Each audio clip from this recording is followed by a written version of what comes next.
Hello. I'm hosting today because Jason isn't here and Ryan told me I'm hosting. So, I hello did say that. everybody. What? I did say that, yes. Yeah, so it's Wednesday. We have Rich here to give us a sweet I forget what the thing is again. I hope it's It's a sweet. sweet demo. It's a sweet demo, obviously. Of course. Anyway, all right, Rich, so go ahead. Okay. So Rich Fifarek, I am, in case anybody cares, the director of IT security for a fintech. Prior to that, I was the leading the security efforts at SANS.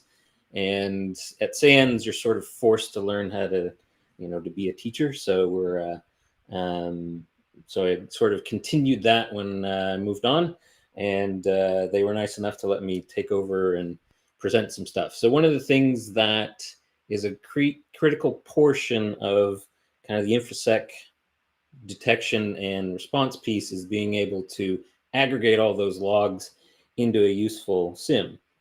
And so with the tool Wazuh, I'm going to show you how to do that on the cheap. Now, of course, you'll need hardware and to run this stuff, but for the most part, you can do this all for free. All right, so let's talk a little bit about what Wazuh is. And so those of you who can follow along, if you go to wazuh.com, wazuh.com, you can see their the primary website. So what Wazuh has done is they've taken the excellent tool called OSSEC. Hope I got that website right. And then they've put an Elasticsearch Elastic Stack, ELK stack on top of it. So they've taken the OSSEC and just made it better. So what OSSEC is it's a pretty straightforward little agent that runs on the system and watches the logs and then triggers alerts, triggers active response, which we'll talk about later. And now Wazuh takes that and makes it even better. So Wazuh's not as well known as I would have expected. So it's one of the things we teach in the class. So pretty straightforward. We'll get into how to install it. So let's talk about the components first. For today's demo, I'm going to do an all-in-one install. So all the indexer, the server, and the dashboard, the components listed here, are all installed on a single VM, right? I wouldn't recommend that for production, but as you're starting to test this, as you're starting to develop against it, this is a great way to use that and play with it, right? Then we'll also do an agent install. Fingers crossed the demo gods don't strike, but we'll do an agent install on a Windows host so you can see that piece of the process. For the all-in-one install, we'll just go straight to the quick start. But let's talk about these components.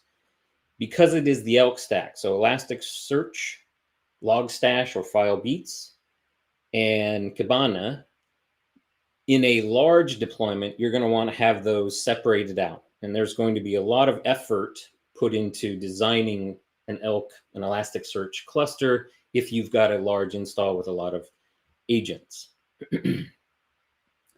That said, if you're looking for a single all-in-one install, the Wazuh project provides a nice sort of sizing option here. Sacrificing an old Dell laptop, definitely a good way to place to start. But if you're just starting out on a small install, you can get away with pretty low resources for that. One of the things that folks often ask me when I start introducing a tool like Wazuh is, well, why don't you just do Splunk? Or why don't you just do, the one we're all familiar with? I love Splunk, don't get me wrong, but it is expensive. And when my team set about figuring out what to do for our SIM, right, which is essentially what Wazuh is going to be for us, then we set about sort of comparing Elastic versus Splunk. What we found is that Elastic was cheaper up until about, for us, and of course it's going to be different for everybody, but somewhere in the neighborhood of north of 50 gigabytes per day of log ingest. Past about 50 gigs, we started to see Splunk hit a plateau, whereas Elasticsearch kept going in a kind of a linear increase in terms of cost and complexity.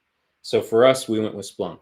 If you're starting out small, Wazuh is the way to go, in my opinion. Okay, as you can see, the central components, the server side of the components, can run on most of your modern operating systems on the Linux side. And if you want to do the quick start, we'll do a quick demo of what that looks like.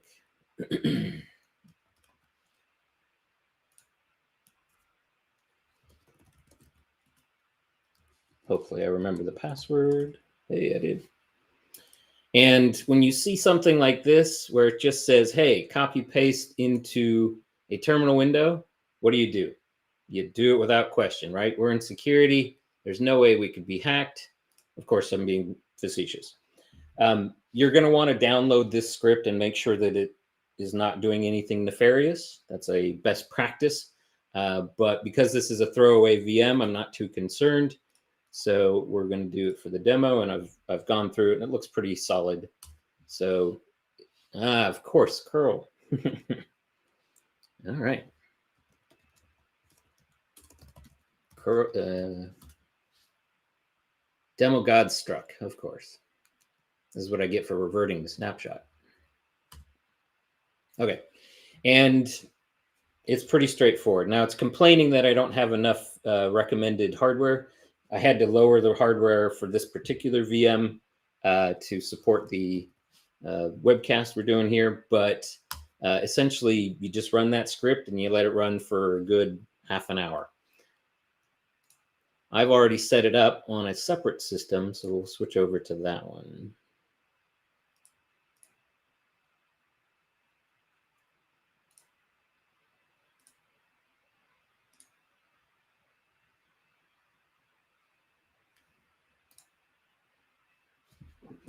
Okay, now once it's up and running, you're gonna, let me switch over to my notes.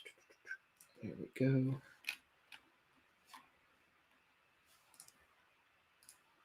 So if you take the class Enterprise Security for All that we teach this in, you'll see some familiar components here.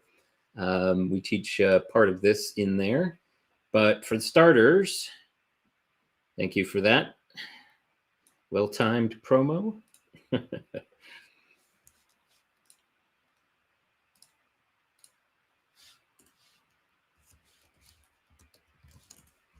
Okay, so we're going to start up the service. By default, when you run that quick start script, it will have it start on boot. But because this VM that I'm using for the demo today is targeted towards the class to save resources during class, we have folks manually start it.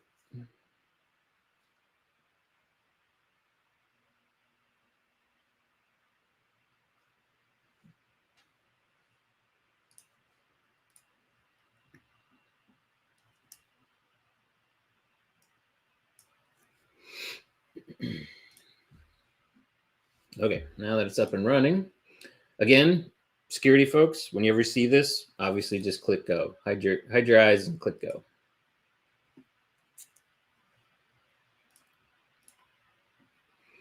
Okay, so when you first build Elasticsearch with the quick start method, it will set the passwords for you.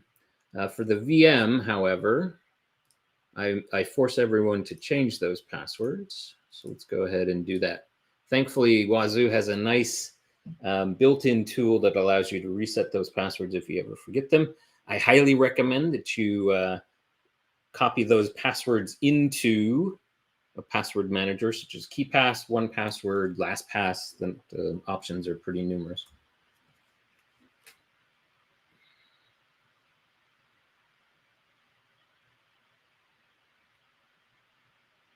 So what we're doing is we're telling Wazuh to reset the passwords with this shell script tool that it provides. And the -A flag just says reset them all. And you'll see here, it'll spit out a whole slew of new passwords.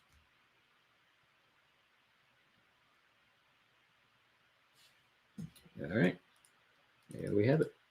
So the one I'm mainly interested in for this demo is the Wazuh password.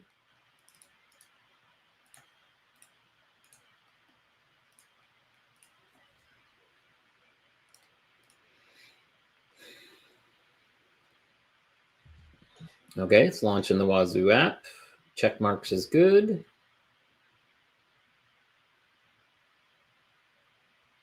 All right, cruising along. Okay, so this is the Wazuh dashboard, the first main login. And the place that you as a security analyst is going to spend the majority of the time is in the security events dashboard. So we'll go there first. Now you'll see that Wazuh right out of the gate has some nice management porn, I guess is the right way to put it. So obviously nice graphs and pie charts and the things that, you know, CISOs like, right? But if you scroll down further, you can actually start to see the raw events that that Wazuh is putting in to the graphs up top here. And if you see something that you're interested in, right, so you can click on it and expand. You're gonna have to go through each one of these and figure out what is legit.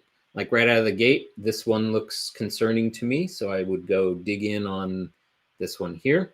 And you can click on the JSON so that you can actually see more detail, the rule that triggered it, and why it triggered it, hopefully. And then you'll want to scroll through here and just kind of look at the various things that are alerting. All right, well, that's kind of interesting from a high-level view. Let's dig in a little harder. So let's click on the Events tab.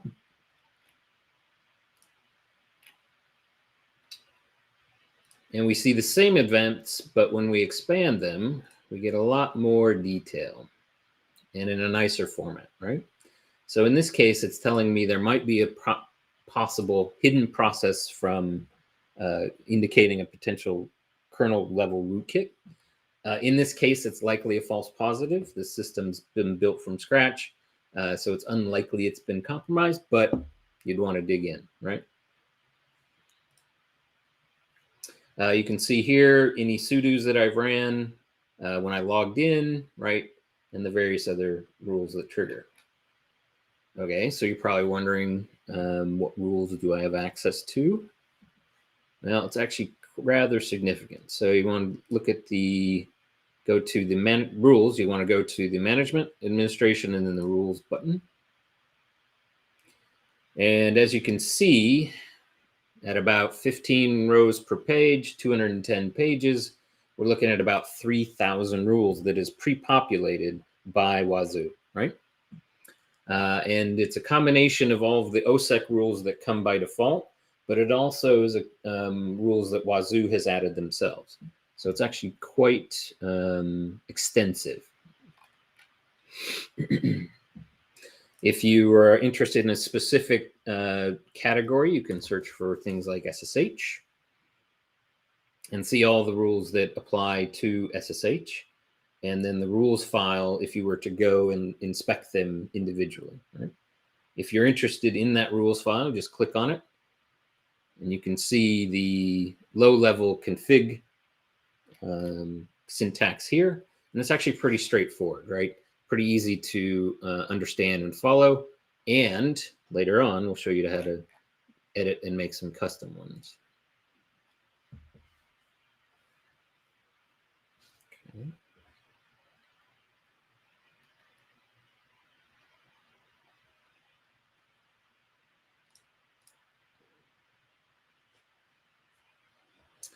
Okay, so if you want to do custom rules, you click on the custom rules button here, and those fall under what's called local rules XML.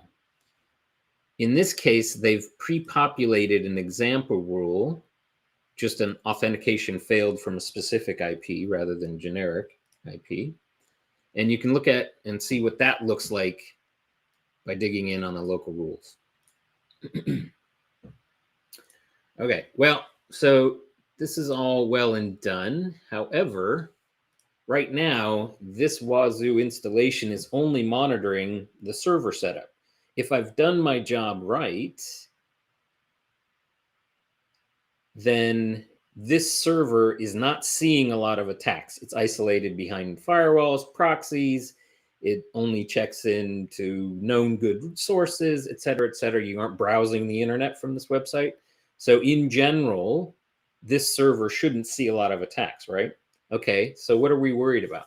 Well, let's see if we can do the thing that actually makes Wazuh really valuable and deploy it to an agent. So the agent I've chosen for today's demo, assuming I did my job right, is a Windows agent. And the thing I'm going to need to tell it first, whoops, apologies, is what server to connect to for Wazuh. Well, let's find out what my address is. All right, so I run the IP command with the A flag. And in this case, my IP is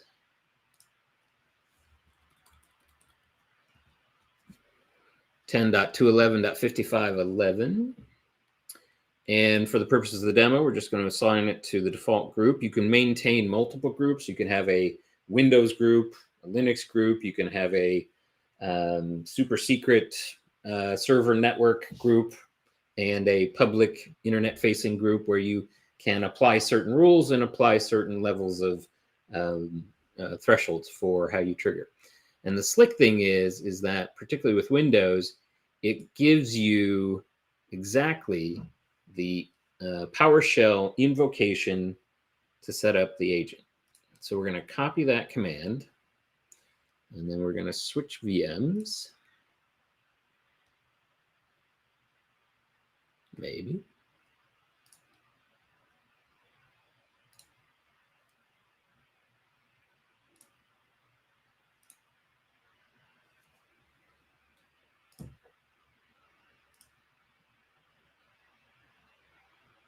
Ryan, is that showing?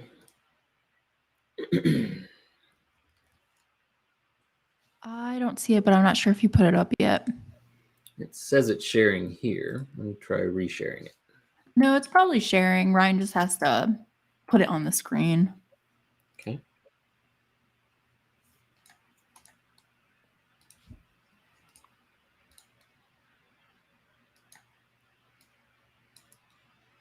I jinxed it. Of course I did.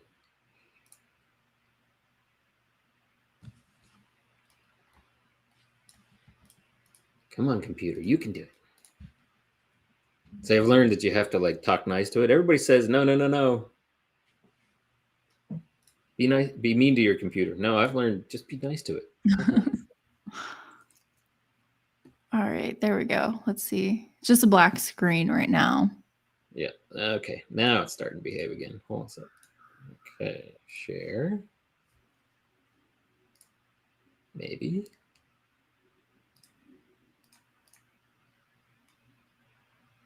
Okay, it says it's sharing.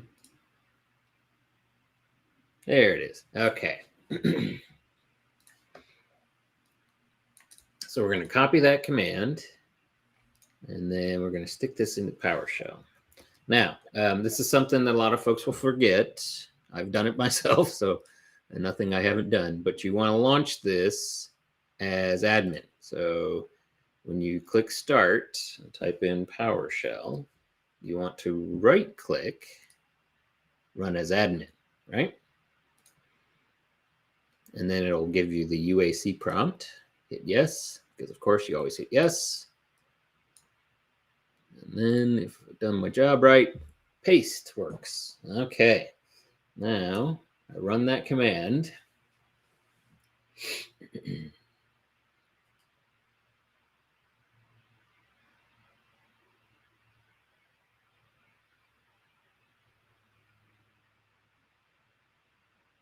So what it's doing is reaching out to wazuh.com, downloading the correct agent binary for Wazuh, and then it's passing a number of flags to the Wazuh agent, including the address of the server that I want it to connect to.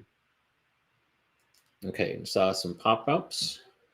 Now, just to make sure, because I've had this happen before, I'm going to restart the VM to make sure that the agent runs and connects in.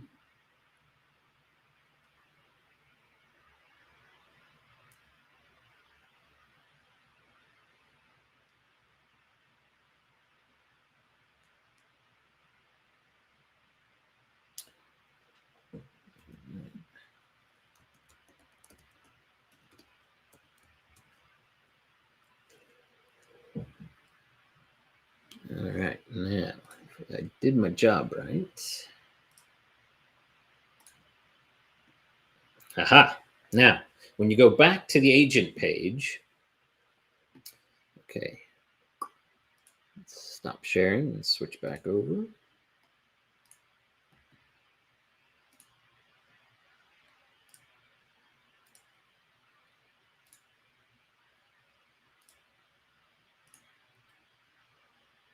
Okay, Ryan. Cue Ryan. All right. So once you get that agent installed, this page will change the display. You obviously have only got one agent right now, but now what it's doing is it's feeding in logs from that agent, and you can see that it's really starting to populate all the things out that you're interested in. So defense evasion, initial access, persistence, right? And this is you're seeing a lot of oftentimes false positives when you initially set this thing up. Every tool like this requires tuning. So don't immediately panic. Don't immediately think, oh no, I'm hacked. Make sure you go in and start tuning these to meet your requirements, and make sure that you understand what it's pushing into these events, right?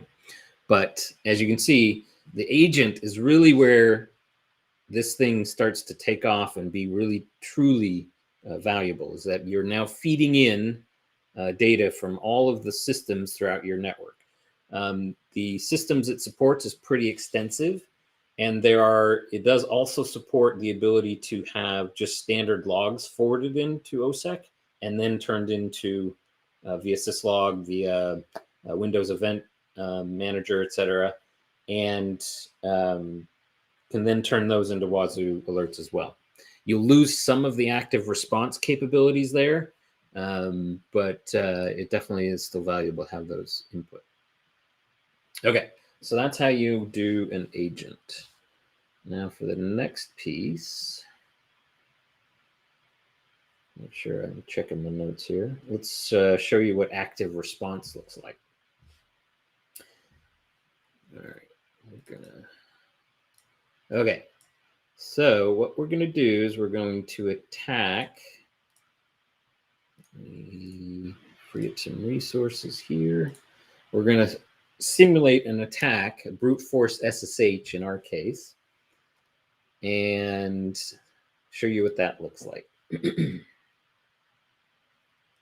The first thing we need to do is take, there we go.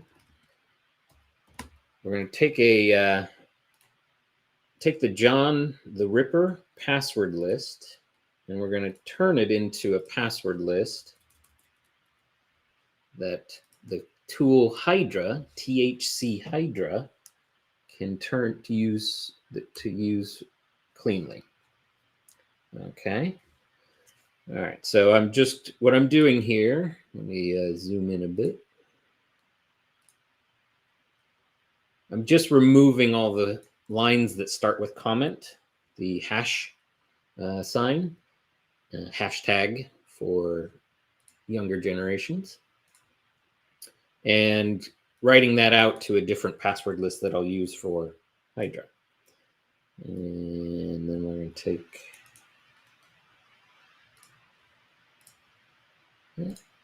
paste. Okay, so before I fire this off, I'll walk you through it. I'm running Hydra -T, which tells it threads. So I'm only limiting it to 4 threads. So 4 parallel attempts at any given time. I'm going to use -L root. I'm attacking the root account with -P, and I'm supplying it the password list. And then the service that I'm attacking is SSH, and I'm telling it to attack the SSH service on this local host, right? So this is contrived, obviously, for the purposes of the demo, but this should, assuming Wazuh is doing its job, trigger some alerts. So we're going to let that run.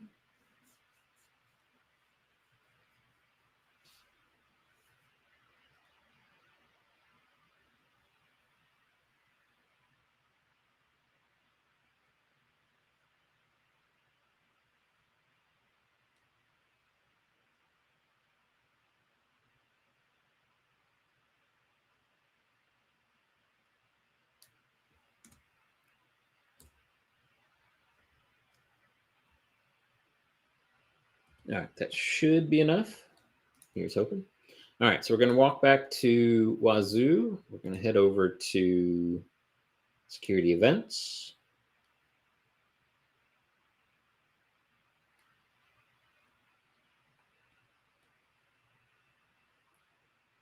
And we can see all the events from the, whoops, zeroed in here.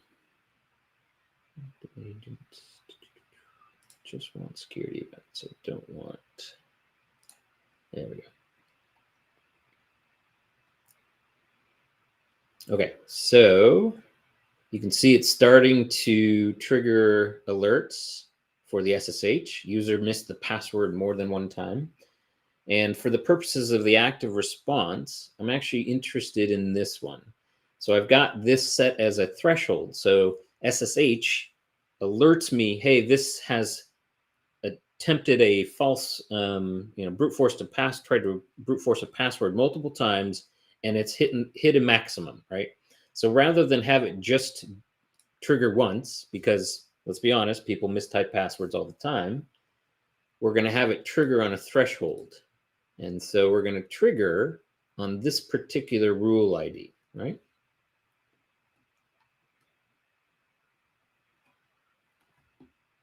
So 5758 is the rule ID we're going to look for when we set up the active response. Okay, so let's go into the management piece, rules.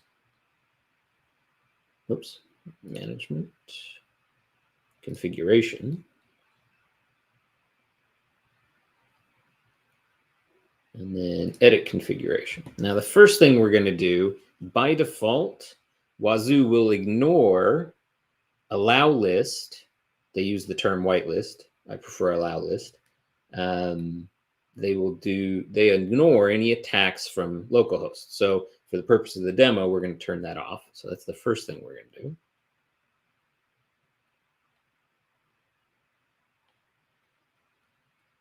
Okay, so let's comment that out.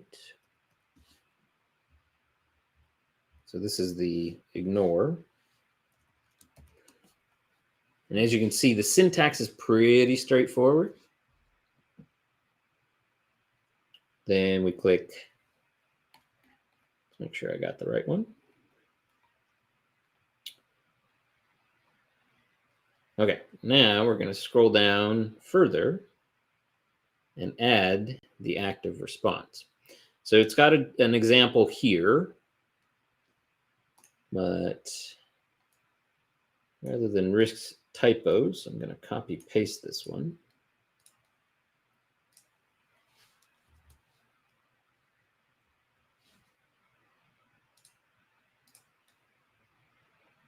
Okay, so what I'm telling it to do, that actually didn't cleanly copy paste.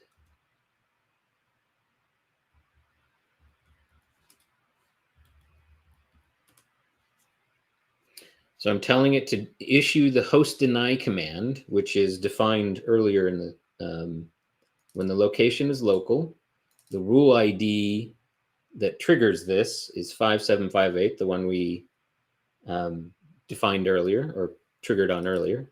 And then we're going to tell it after 60 seconds to revert that host deny. So there's two pieces to the puzzle in this case. There's we want to trigger on a certain alert, but we're only going to have that active response be active for 60 seconds. You can change this to be increasing. You can say, okay, so the first time this triggers, lucky number 7 asked, this XML scares me. What reads this? So under the hood, OSSEC, if you go to the OSSEC.net, there's a lot of configuration and syntax stuff. And there's also a syntax checker. The XML itself, Elasticsearch runs Java, but OSSEC does not. So OSSEC's the one primarily reading this. Sad to say. Okay, so once we've got this here, we can have that increase the timeouts, right? And you can have it be permanently denied. It's totally up to you as to what makes sense. 60 seconds is a good start, right? So we'll click save and then hit restart manager. And fingers crossed, I did my job right.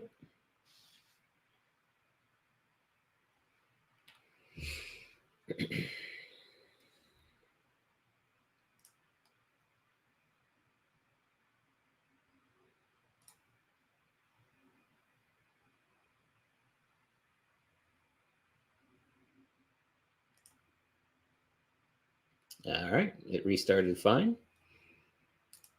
Okay. Now we're going to rerun that attack.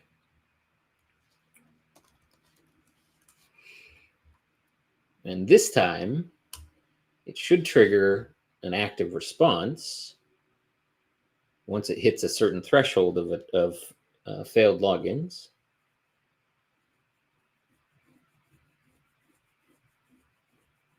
And even if they were to get the correct password with the brute force, if the active response has triggered, it won't even let them log in. So this is a very simplistic demo of how you can use this kind of active prevention, HIDs and HIPs kinds of prevention with Wazuh and OSSEC. All right, that should be enough. Now let's head back to events.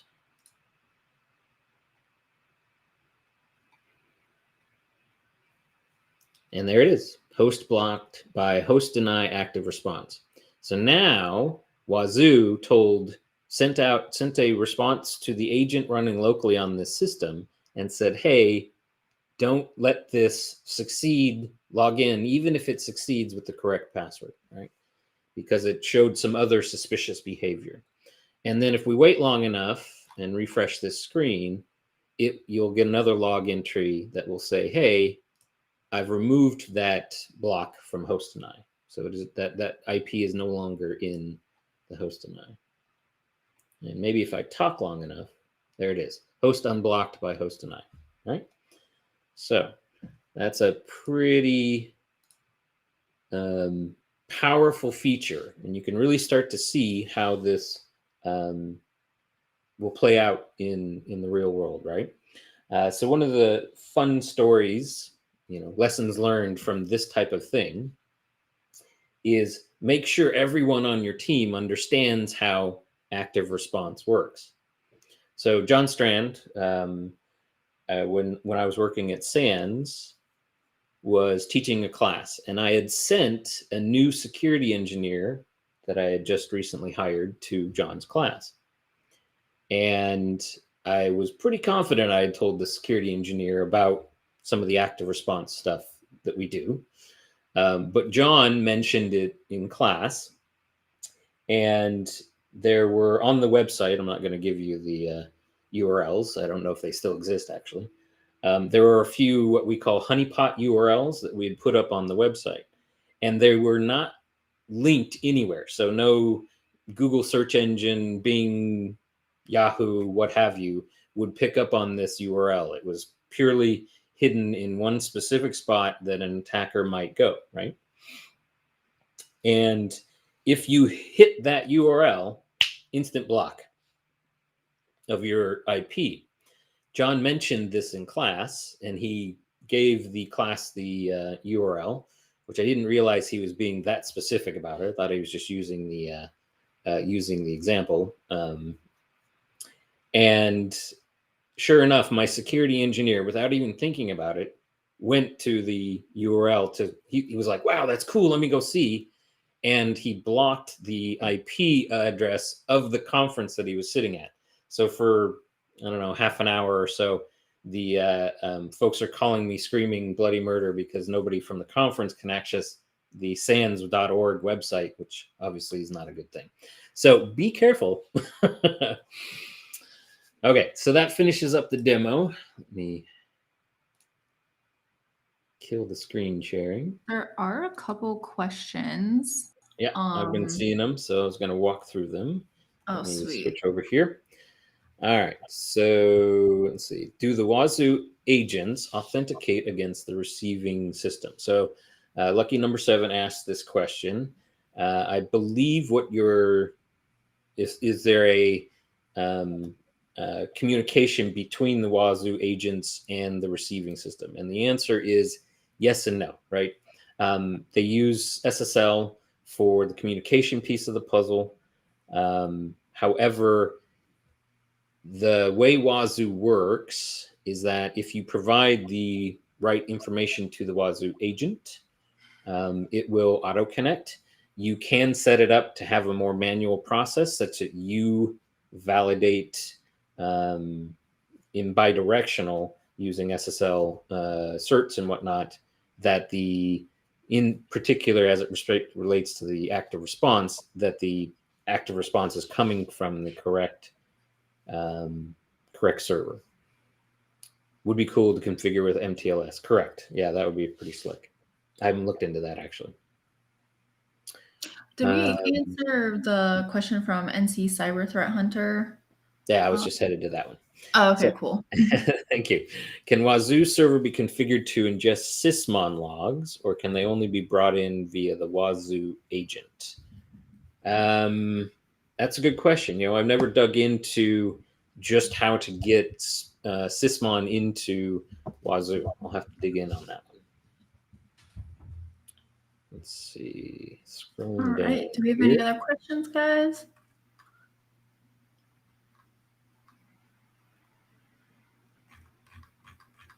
With that limit, you mentioned of 50 gig of log ingest per day. How many agents was the tool installed on for that test case? We did a sort of sample size of, I think it was 10 of our busiest servers, and then extrapolated out. So we didn't do the full 50 gig when we were doing the scoping for Elasticsearch versus Splunk. But our system, our infrastructure is back, let's see, when we were doing the scope was north of 500 systems that would be feeding into Splunk. So that kind of gives you a ballpark of our log ingest per day. Our current Splunk license is now 200 gigs. We started out at around 100 gigs. And now, granted, I work in financial services, so we do far more monitoring of insider threats than most organizations in my experience.